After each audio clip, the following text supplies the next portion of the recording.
ঠিক তদ্রুপ ভারত যেই পথে আগে বাড়ছে, এই পথে যদি সে চলতে থাকে তো ইসরায়েলের দোষর ভারতের বিরুদ্ধেও জিহাদ করা ফরজ হয়ে যাবে। আমরা রাজি আছি তো ইনশাআল্লাহ? সতর্ক থাকবো, সচেতন থাকবো, ঈমান জিন্দা রাখবো ইনশাআল্লাহ। উলামায়ে কেরাম যদি ফতোয়া দেন, ডাক দেন, সব কিছু পিছনে ছুড়ে ফেলে জান নিয়ে মাঠে নামার জন্য কারা কারা প্রস্তুত আছে? হাত তুলি। নারায়ে তাকবীর, নারায়ে তাকবীর। আমাদের বানানে ওয়ালা, আমাদের সৃষ্টিকর্তা হলেন কে? আল্লাহ। ওই মালিকের সাথে, বানানে ওয়ালা স্রষ্টার সাথে আমাদের গভীর একটা মহাব্বতের সম্পর্ক আছে। মার সাথে সন্তানের গভীর একটা সম্পর্ক। মা সন্তানকে বানায় না, আল্লাহ বানান। মা হলো সন্তানের পৃথিবীতে আগমনের মাধ্যম। মূল কারিগর, মূল স্রষ্টা হলেন কে? আল্লাহ।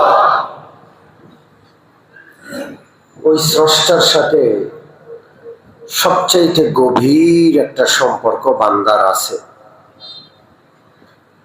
মহাব্বতের সম্পর্ক।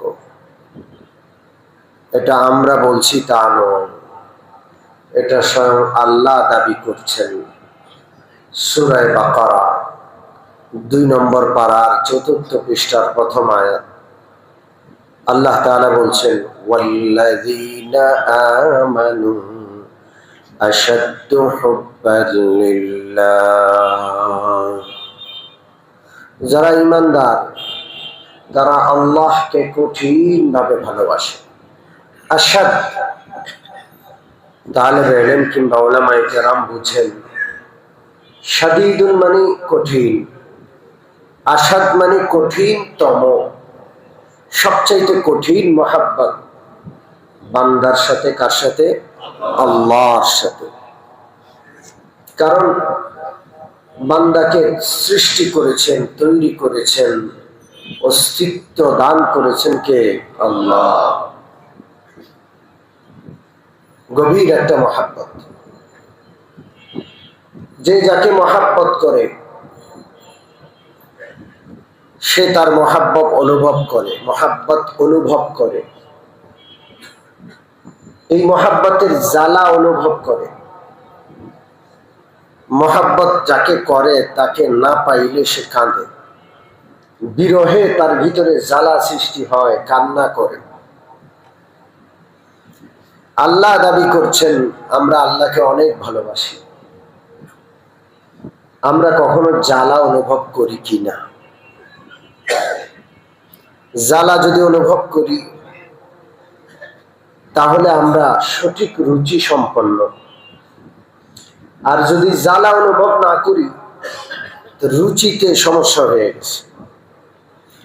যেমন কারো খিদাই লাগে না, খিদা লাগা এটা তো একটা রুচিকর বিষয়। যার রুচি আছে তার খিদা বেশি লাগে। কারো খাইতেই মন চায় না, তাহলে শেষে তাকে ডাক্তার দেখাইতে হয় যে কি ব্যাপার, তার খানার প্রতি এত অনীহা কেন, খাইতেই চায় না। আল্লাহর প্রতি ভালোবাসা অনুভব না করা এটা একটা রোগ, এটা একটা সমস্যা। দুনিয়ার মহাব্বত, দুনিয়ার প্রতি ভালোবাসা, আখিরাতের প্রতি অনীহা, এগুলো আল্লাহর মহাব্বতের উপর পর্দা ফেলে দেয়। তাহলে আমরা আল্লাহকে অনেক ভালোবাসি, পাশাপাশি আল্লাহ আমাদেরকে ভালোবাসেন। আলহামদুলিল্লাহ। কে ভালোবাসেন? আল্লাহ অনেক ভালোবাসেন, অনেক বেশি ভালোবাসেন। পবিত্র বুখারী শরীফের হাদিসে আছে আল্লাহ রাব্বুল আলামিন মুহাব্বত, ভালোবাসা সৃষ্টি করলেন। ভালোবাসাকে আল্লাহ রাব্বুল আলামিন 100 ভাগে ভাগ করলেন। 99 ভাগ মুহাব্বত, 99 ভাগ ভালোবাসা আল্লাহ তাআলা নিজের কাছে রাখলেন। এক ভাগ মহাব্বত, এক ভাগ ভালোবাসা আল্লাহ রাব্বুল আলামিন পৃথিবীবাসীর মধ্যে বিতরণ করে দিলেন। পৃথিবীর প্রথম সৃষ্টি থেকে আখেরি সৃষ্টি পর্যন্ত এক ভাগ ভালোবাসা অংশ সকলে পেয়েছে। মা সন্তানকে ভালোবাসে, সারা পৃথিবীর সকল মা সন্তানকে ভালোবাসে। সকল ভালোবাসাকে একত্র করলে ওই সবগুলো ভালোবাসা আল্লাহ তাআলার ওই 100 ভাগের 1 ভাগ। হিংস্র প্রাণী, সাপ, বাঘ, যেগুলো অন্যকে ফেড়ে ছিঁড়ে খায়, ধ্বংসন করে, বিষ দেয়, ওই হিংস্র প্রাণীগুলো তাদের সন্তানকে ভালোবাসে। বাঘ তার বাচ্চাকে ভালোবাসে, অন্যদেরকে সে ফেড়ে ছিঁড়ে খেয়ে ফেলে, অন্যদের তাজা রক্ত খায়, গোশত খায়, কিন্তু নিজের সন্তানটাকে সে আখের ভালোবাসে।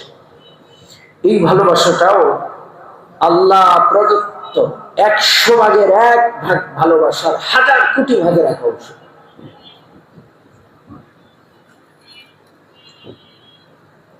কথা কি বুঝে আসছে? আল্লাহ তাহলে 99 ভাগ মায়া, মমতা, মোহাব্বত আল্লাহ নিজের কাছে রাখছেন। সেই সমস্ত ভালোবাসা দিয়ে আল্লাহ তার বান্দাগুলোকে ভালোবাসেন। আলহামদুলিল্লাহ। মা যেমন অসুস্থ বাচ্চার প্রতি মায়া বেশি, যেই বাচ্চাটা নিজে নিজে সবকিছু করতে পারে তার জন্য যতটা মায়া, যে বাচ্চাটা প্রতিবন্ধী তার জন্য মায়া আর একটু বেশি। ঠিক কি ঠিক না? যে পারে না তার জন্য মায়া বেশি। আল্লাহ তাআলার গুনাহগার বান্দার জন্য মায়া একটু বেশি। আল্লাহু আকবার, আল্লাহ। আল্লাহর অনেক মায়া, অনেক মোহাব্বত। বান্দা আল্লাহকে যতটা চায়, আল্লাহ তাআলা এর চেয়ে 1000 কোটি গুণ বেশি বান্দাকে চান। সুবহানাল্লাহ। এই জন্য বুখারী শরীফের হাদিসে আছে, আল্লাহ রাব্বুল আলামিন বান্দাকে কতটা চান, বান্দা তার কাছে আসুক, এটা আল্লাহ কতটা চান, এটা বোঝানোর জন্য প্রিয় নবী সাল্লাল্লাহু আলাইহি ওয়াসাল্লাম একটা উপমা দিয়েছেন, একটা দৃষ্টান্ত দিয়েছেন। এক ব্যক্তি মরুভূমিতে সফর করছে, তার ঘোড়ার মধ্যে তার সমস্ত সামান, খাবার দাবার, পানীয় সবকিছু তার ঘোড়ার মধ্যে বাঁধা। চলতে চলতে মরুভূমির সফর ক্লান্ত হয়ে গেছে। এক জায়গায় একটু বিশ্রামের জন্য সে শুইল। একটু চোখ বন্ধ হয়েছে, চোখটা মেলে তাকায় দেখে তার ঘোড়াটা নাই, কোথায় জানি হারায় গেছে মরুভূমির মধ্যে। ঘোড়ার মধ্যে তার খাবার, পানীয়, সফরের সমস্ত সামান। ঘোড়াটা নাই তো নাই, তালাশ করলো নাই। এখন তার মরণ ছাড়া উপায় নাই। চতুর্দিকে মরুভূমি আর মরুভূমি, 1 ফোঁটা পানি নেই, 1 দানা খাবার নাই। পিপাসায়, ক্ষুধায় তার মরণ ছাড়া কোনো উপায় নাই। বহু তালাশ করলো ঘোড়াটাকে, ঘোড়া তো নাই, ঘোড়ার অস্তিত্ব আর নাই।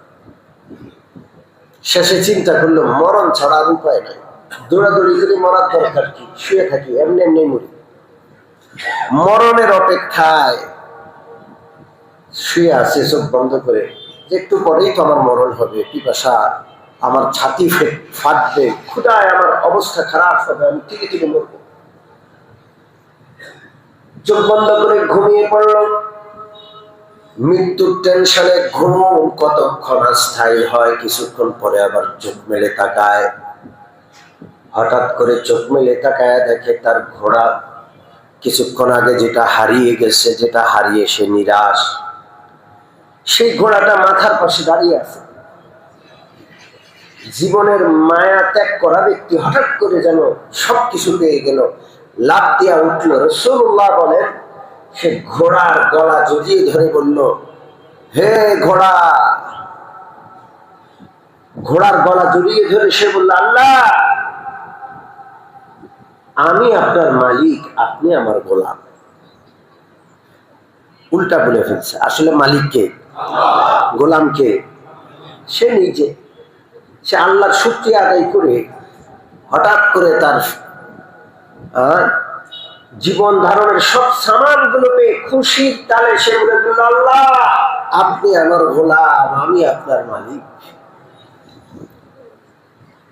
ভুল বলে ফেললো। রাসূলুল্লাহ সাল্লাল্লাহু আলাইহি ওয়াসাল্লাম তার এই কথা বলে হাসলেন। তার রাসূলুল্লাহর দাঁত বের হলো, জেহেদ বলা হয়।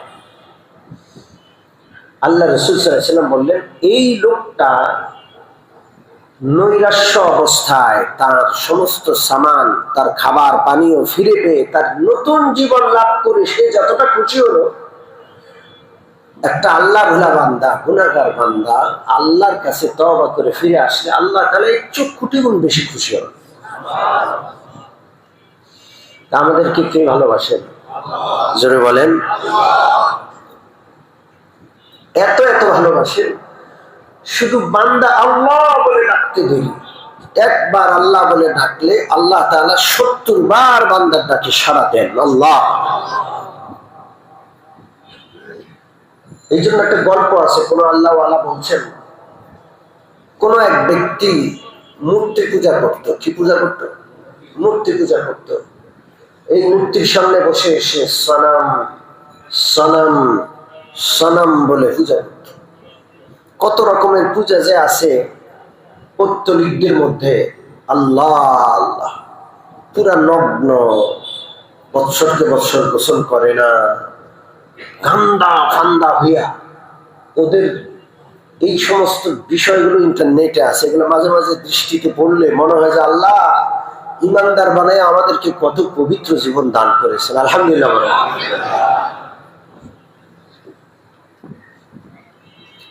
তো এক মূর্তি পূজারী তার মূর্তির সামনে 70 বছরের ইবাদত করলো। সনম সনম সনম বলে সে ওই মূর্তিকে ডাকে, ওই মূর্তির জিকির করে, ওই মূর্তিকে সব সময় সে স্মরণ করে।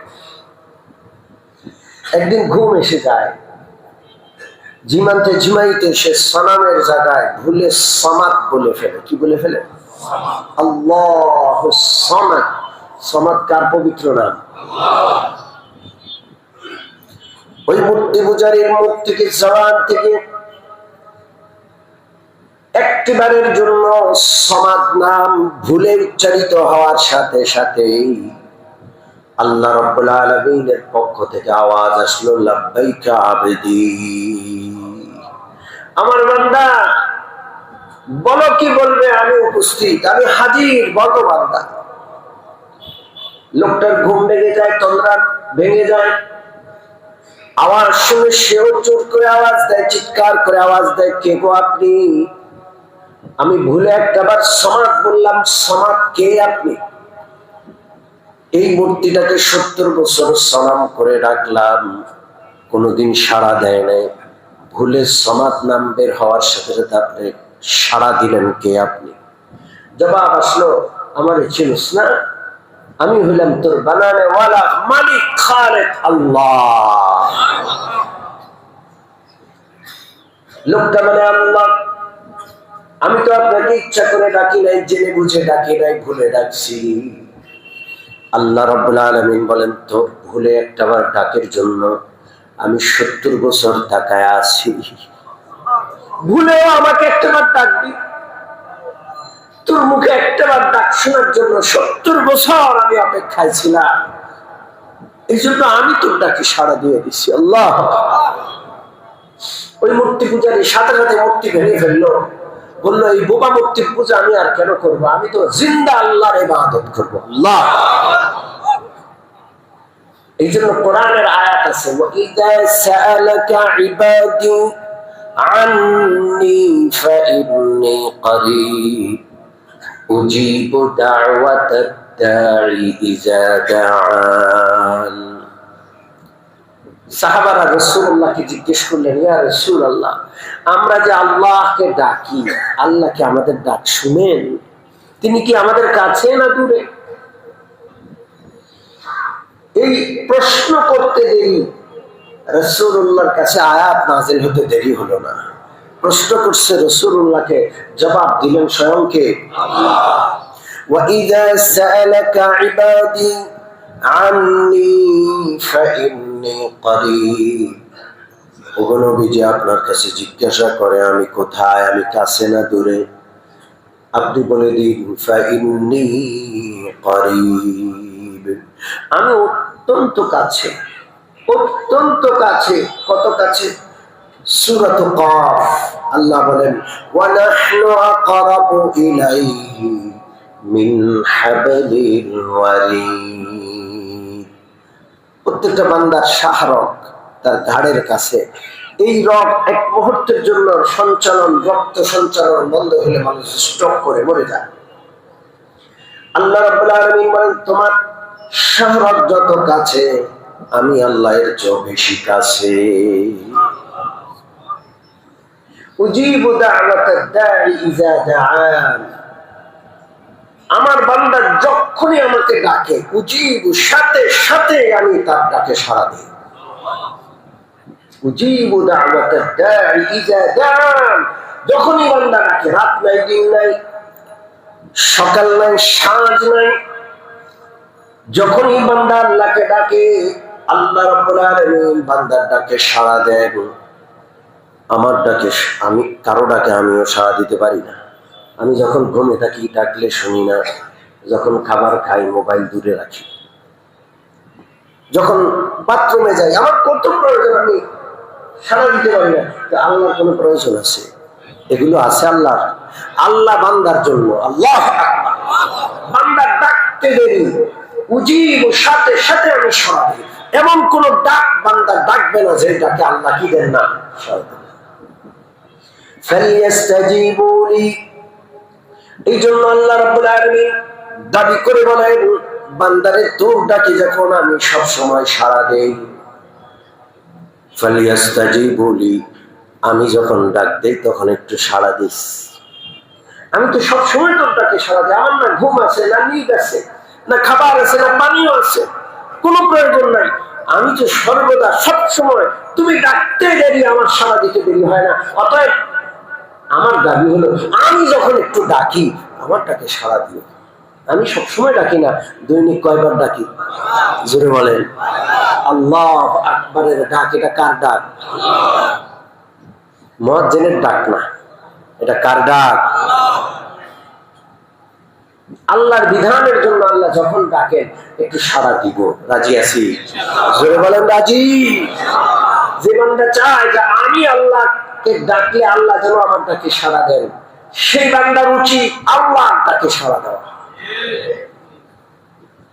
কথা কি বুঝে আসছে? আল্লাহর ডাকে সাড়া দিব ইনশাআল্লাহ। আল্লাহ রাব্বুল আলামিন পাঁচ ওয়াক্ত নামাজের সময় ডাকেন। আল্লাহ তাআলা রোজার মাসে রোজার জন্য ডাকেন, হজ আসলে হজের জন্য ডাকেন, জিহাদের প্রয়োজন হলে আল্লাহর রাস্তায় জিহাদ করার জন্য কে ডাক দেন? জোরে বলেন কে?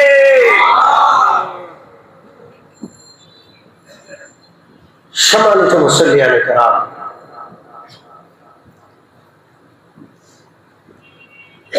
আল্লাহ আমাদের ডাকে সাড়া দেন। আল্লাহ আমাদের খুব কাছে, আল্লাহ আমাদের ভালোবাসে।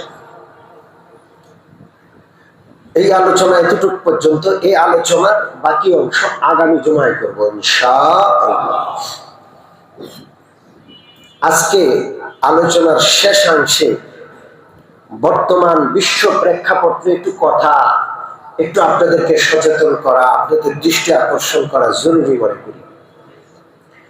গত শনিবারে ফিলিস্তিন নিয়ে আমাদের দেশে বৃহৎ একটি গণজমায়েত হয়েছিল, যেটা প্রথমে মার্চ ফর গাজা নামে শুরু হয়েছিল।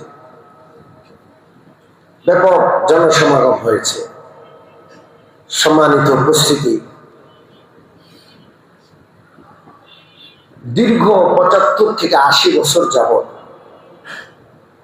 একটা দেশকে গিলে খাচ্ছে আরেকটা দুষ্ট জালেম চক্র, এবং এটা খুবই সুপরিকল্পিত, খুবই সুপরিকল্পিত। একজনের বাড়ি আরেকজনে দখল করে, একজনের জায়গা আরেকজনে দখল করে, সেটাকে কত বড় জুলুম মনে করি, এবং এই জুলুম থেকে প্রতিকারের জন্য এলাকাবাসীর কাছে প্রতিবাদ করি, প্রয়োজনে দেশের আদালতে কেস করি, মামলা করি, বিচার দায়ের করি। একটা দেশকে যদি কেউ দখল করে তার জন্য কি করা উচিত? এবং বিষয়টা এত স্পর্শকাতর, এত স্পর্শকাতর যে গোটা দেশকে গিলে খেয়ে ওই দেশ থেকে উৎখাত করা হচ্ছে, গোটা জাতিকে, লক্ষ লক্ষ মানুষ এক প্রান্ত থেকে আরেক প্রান্ত পর্যন্ত গোটা দেশটাকে মাটির সাথে মিশিয়ে দেওয়া হয়েছে। কোনো মসজিদ নাই, কোনো হসপিটাল বাকি নাই, কোনো শিক্ষা প্রতিষ্ঠান, স্কুল, কলেজ কিচ্ছু নাই, মাদ্রাসা সব মাটির সাথে মিশিয়ে দিচ্ছে। লক্ষ, প্রায় লক্ষের কাছাকাছি নারী, শিশু, বৃদ্ধ, অসুস্থ, সাধারণ জনসাধারণকে হত্যা করা হয়েছে। এত কিছুর পরেও তাদের কোনো বিচার নাই, জালেমদের কোনো বিচার নাই। কার কাছে বিচার দিবে? ওই দুষ্টরা যাদের কাছে বিচার দেওয়ার কথা, ওরা জালেমদের সুরে জালেমদের পক্ষে কথা বলছে। ঠিক কি ঠিক না? সমাধান কি? কোন সমাধান নাই। সমাধান একটাই, আল্লাহ রসুল যে সমাধান বলে গেছেন সেটা বদরের সমাধান। ঠিক কি ঠিক না?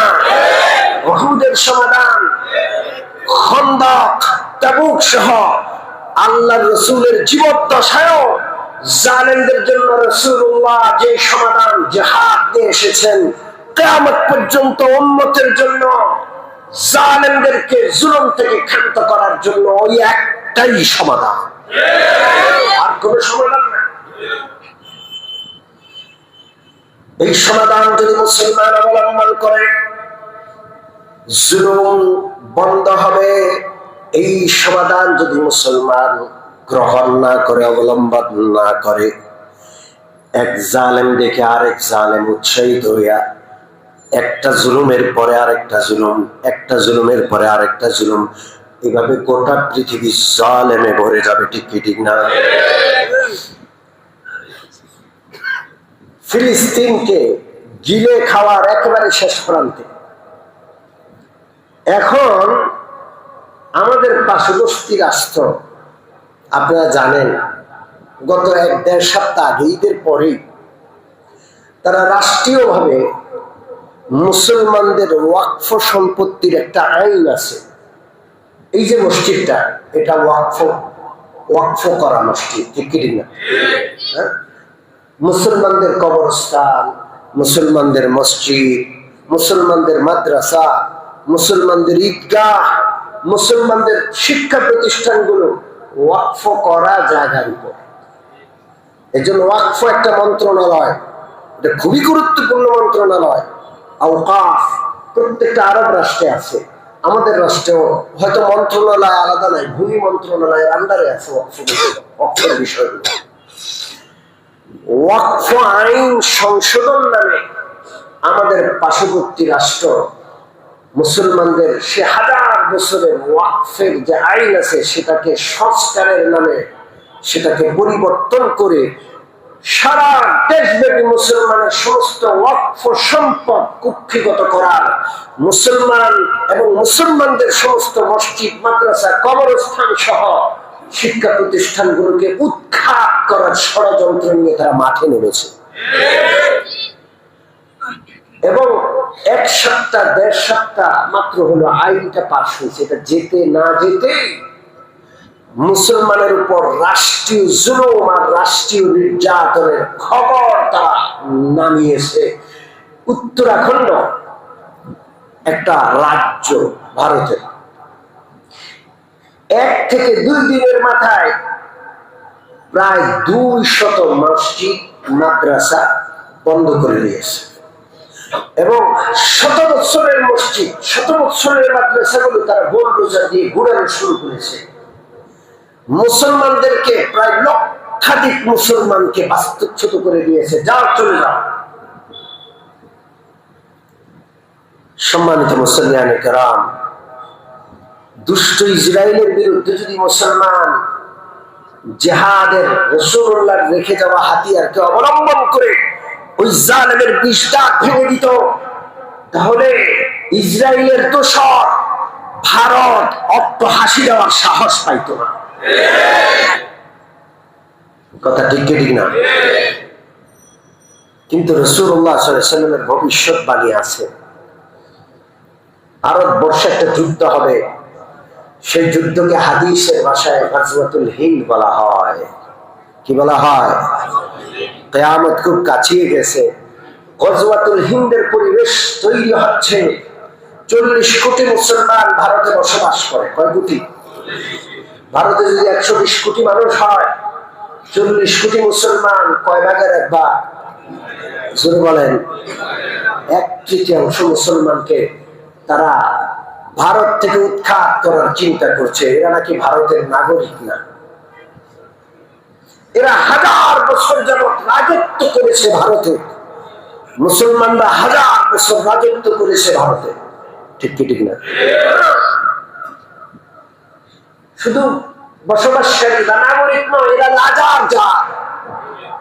হাজার বছর রাজত্ব করার পরেও 40 কোটি মুসলমান, এরা যদি হিন্দু দমন করত, সংখ্যা দমন করত, ভারতে হারিকেন জ্বালিয়েও হিন্দুর অস্তিত্ব পাওয়া যাইত না। পৃথিবীর সবচেয়ে উদার জাতি মুসলমান, হাজার বছর রাজত্ব করার পরেও তারা সংখ্যালঘু ভারতে। আল্লাহু আকবার। ইনসাফ, ন্যায়পরায়ণতা, সুশাসনের এর চেয়ে সুন্দর দৃষ্টান্ত পৃথিবীতে আর হতে পারে না। এবং মুসলমানরা যখন ভারতে রাজত্ব করে, পৃথিবীতে সবচাইতে ধনী রাষ্ট্র, সমৃদ্ধ রাষ্ট্রের নাম কি তখন? ভারত। জোরে বলেন কি? আমরা তো আমাদের ইতিহাস জানি না। ইংরেজরা এই দেশে এসে ব্যবসা করত, চাকরি করত, কামলা দিত। পরবর্তীতে কৌশলে এরা এই দেশের শাসন ক্ষমতা দখল করার পরে এই দেশের সমস্ত সম্পদ লুটে নিয়ে গেছে। এরপর ওই দুষ্টরা, ওই চোরেরা, ডাকাতের জাত এখন পৃথিবীর সবচেয়ে ধনী রাষ্ট্র। ঠিক ঠিক। সম্মানিত উপস্থিতি, এই 40 কোটি মুসলমানকে হিন্দুস্তান ছাড়া করবে। গত কয়েক বছর আগে নাগরিকত্ব আইনের নামে নাগরিকত্ব আইন সংশোধন করে সমস্ত মুসলমানদেরকে ভারতের নাগরিকত্ব থেকে বঞ্চিত করার চক্রান্ত করেছে বিজেপি সরকার। আর এখন তাদের ঘর বাড়ি, ভিটে মাতা, তাদের মাটি, তাদের মসজিদ, তাদের শিক্ষা প্রতিষ্ঠান, তাদের মাদ্রাসা, এমনকি কবরস্থানের জায়গাটাও দখল করার জন্য তারা ওয়াকফ আইন সংশোধন করে কালো আইন তৈরি করেছে এবং অ্যাকশন নেওয়া শুরু করেছে। আমরা সতর্ক করতে চাই যে মুসলমান দেয়ালে পিঠ ঠেকে গেছে। ঠিক ঠিক না? মানসিকভাবে প্রস্তুত হন। যদি এমন কোন সময় আসে, বদরের অস্ত্র নিয়ে আবার গর্জে উঠতে হবে, উহুদ খন্দকের ডাকে আবার সাড়া দিতে হবে। আমরা সবাই জান মাল সর্বস্ব নিয়ে গোটা বিশ্ব জোড়া জালেমদের দাঁত ভেঙে দিতে রাজি আছি তো ইনশাআল্লাহ। সম্মানিত উপস্থিতি, এক কথায় ফিলিস্তিনের ব্যাপারে ইসরায়েলের বিপক্ষে যুদ্ধ করার ফতুয়া কাতার থেকে, পাকিস্তান থেকে, সারা বিশ্ব থেকে এসে গেছে। আমরা ওই ছোট মেম্বার থেকে ফতুয়া দিচ্ছি, ইসরায়েলের বিপক্ষে জিহাদ করা প্রতিটা মুসলমানের উপর ফরজ হয়ে গেছে। ঠিক তদ্রুপ ভারত যেই পথে আগে বাড়ছে, এই পথে যদি সে চলতে থাকে, তো ইসরায়েলের দোষর ভারতের বিরুদ্ধেও জিহাদ করা ফরজ হয়ে যাবে। আমরা রাজি আছি তো ইনশাআল্লাহ। সতর্ক থাকবো, সচেতন থাকবো, ঈমান জিন্দা রাখবো ইনশাআল্লাহ। ওলামায়ে কেরাম যদি ফতোয়া দেন, ডাক দেন, সবকিছু পিছনে ছুড়ে ফেলে জান নিয়ে মাঠে নামার জন্য কারা কারা প্রস্তুত আছে? হাত তুলি। নারায়ে তাকবীর, নারায়ে তাকবীর। সম্মানিত উপস্থিতি, ঈমান আর আমলের সাথে থাকবো। আমল যদি না থাকে, ঈমান যদি দুর্বল হয়, তাহলে কোনো কাজ হবে না। বেনামাজি দিয়ে আল্লাহ কোনো কাজ নেবেন না। ঠিক কি ঠিক না? রমজানে যেমন মসজিদগুলো ভর্তি রেখেছি, এখনো মসজিদগুলো আবাদ রাখবো ইনশাআল্লাহ। আমি যদি চাই আল্লাহর সাহায্য আমার পক্ষে আসুক, আমাকে নামাজি হইতে হবে। রাজি আছি ইনশাআল্লাহ? আল্লাহ যেন আমাদের সকলকে পূর্ণ ইসলাম, পূর্ণ জিন্দেগিতে আমলে পরিণত করার তৌফিক দান করেন। আমিন।